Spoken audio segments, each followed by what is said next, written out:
Hey everybody, welcome back to my channel. So today I'm bringing you one of my favorite subs, guys. Homemade meatball subs, not the Subway meatball subs, but homemade. So let's hop right into the video. So first things first, I think this is so different. Instead of dicing up an onion, I'm just grating an onion. It just makes it like to be really small. And then I'm gonna chop up some parsley. Once you have your onions, you can dice up your onions if you want to, but if you have your onions and your parsley chopped up, you then want to add them to I'm using my Dutch oven. I added in 1 tablespoon of olive oil and I added in my onions, and I'm going to saute them on, my stove is on a level 5. I'm going to saute them for about 2 to 3 minutes, and then I'm going to add in 1 tablespoon of minced garlic. You can use fresh garlic if you want to.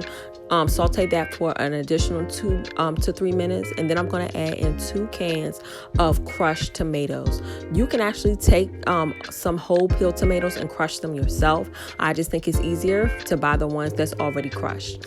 Then I'm going to add in 1 tablespoon of tomato paste. I'm going to mix that around, and I'm going to start to actually season my sauce. And I'm using some black pepper, salt, some oregano, ground oregano, some Italian seasoning, some sugar. And with the sugar, guys, you can add a tablespoon of sugar and then taste and then see if because tomatoes are kind of have that like tart bitter taste, so the sugar helps to like calm that down.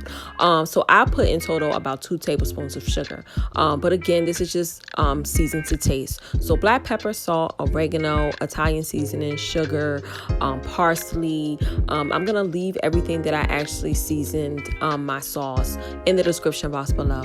If you want a little spice to it, I like to add in some red pepper chili flakes, but you can also use cayenne pepper, and mix it all around. Once your sauce starts to boil, you want to cut your stove down to like a level 2, because we're going to let our sauce simmer for like 2 to 3 hours. Actually, if you make this sauce the night before, it's even better. I think the longer it sits, the better the flavors are able to marinate with each other.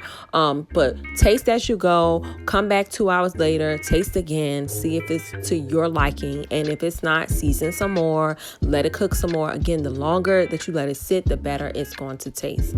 But once you have it to that perfect consistency, that perfect taste, we can then move on to making our meatballs. So first we want to start off with about 1 cup to 1.5 cups of Panko breadcrumbs, and I'm just going to add in about 1/2 cup of milk to it. And this is just to have the breadcrumbs get nice and softened, and they're going to like stick together. So when we mix this into our meatballs mixture, it's really going to help to form the meatballs so they can have a nice shape and a nice consistency. So while you have that set to the side, we're going to actually mix our meat, and all I'm using is beef. You can use a mixture of meats, but I just think using beef is okay. And then I'm going to add 2 eggs, some parsley, season it with some black pepper, some Worcestershire sauce, some salt, some Italian seasoning. Guys, pretty much the same thing we're seasoning we season our sauce with. Some garlic powder, some onion powder, and then I'm going to take that breadcrumb mixture with the milk, and I'm just going to place it in my bowl, and then I'm going to use my hands and I'm going to mix it all around. Oh, and I'm also going to put some Parmesan cheese in there. And I just put a handful of Parmesan cheese, and we're just going to mix this around with our hands. Make sure you wash your hands first. Once everything is nicely incorporated, we are ready to form our meatballs. Also, if you want to, you can let your meat, you can place it in the refrigerator and let that sit so it can really gel together, so it can really form very nicely when you make the meatballs. But as you can see, all I'm doing is I took a spoonful of meat, and I like a medium sized meatball, but you can make it to whatever shape that you want to. Once you have all your meatballs formed, I have my oven on 400 degrees, and we're just gonna preheat it to 400 degrees, and we're gonna let the meatballs actually cook for about 15 to 18 minutes. Once they are ready, we are then going to check on our sauce, and our sauce is looking wonderful. It's been cooking now for a couple of hours, and we're just going to add the meatballs to the sauce. And as you can see, the meatballs don't look like nothing. They look horrible. But when you mix them in the sauce, you can't even see all, like, they don't look perfect, you know. And I'm all about presentation. To me, I wouldn't eat nothing like that. And even if it tastes good, it just looks funny. But we're gonna move on. So our bread, guys, I'm just not gonna take no regular bread and put the meatballs on there. You know I'm extra. So I got my sub rolls, and I just took some melted butter with some parsley and some garlic, some minced garlic, and I'm just gonna, as you can see, brush it on the inside. And I have my oven still on 400 degrees. We're gonna place this in our oven for about 5 minutes. And as you can see, it's nicely toasted, and I'm gonna flip it, do the same thing on the other side, but I'm gonna sprinkle some Parmesan cheese on the bread so we can give it that little what's it called at Subway, that garlic, the herb. Y'all know what bread I'm talking about. That's the bread I wanted it to be. It's really going to add some flavor to it.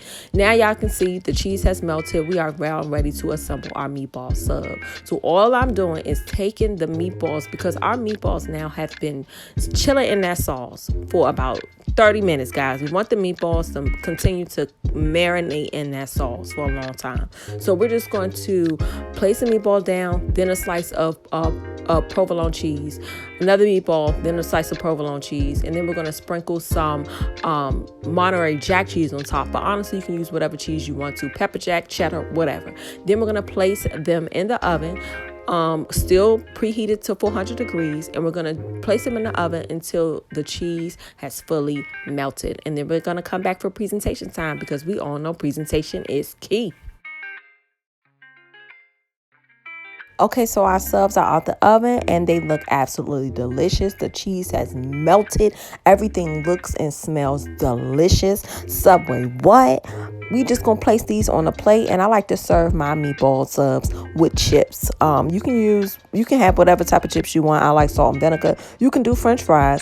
But I am gonna place some toothpicks in my sub, and that was just to take a pretty picture, because as you saw, the bread kept leaning back, and I was like, you can't be just touching the food like this sub can't touch the second sub. You know what I mean? Like in my picture. So that's all I'm doing is putting the chips on there.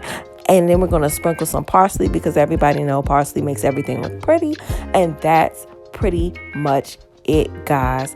I am so in love with meatball subs. And I shouldn't be eating the bread because of the carbs, but it's so good, that bread. It just takes it to another level, guys. And then the cheese. We got provolone, and we got Monterey Jack. I should have used mozzarella too, but mozzarella really ain't got no taste to it. But whatever. Use whatever type of cheese you want to, guys. And I hope you guys enjoyed this. But that's pretty much it, guys. Be sure to like, comment, and subscribe. Make sure you guys are washing your hands, and I will see you guys at my next video.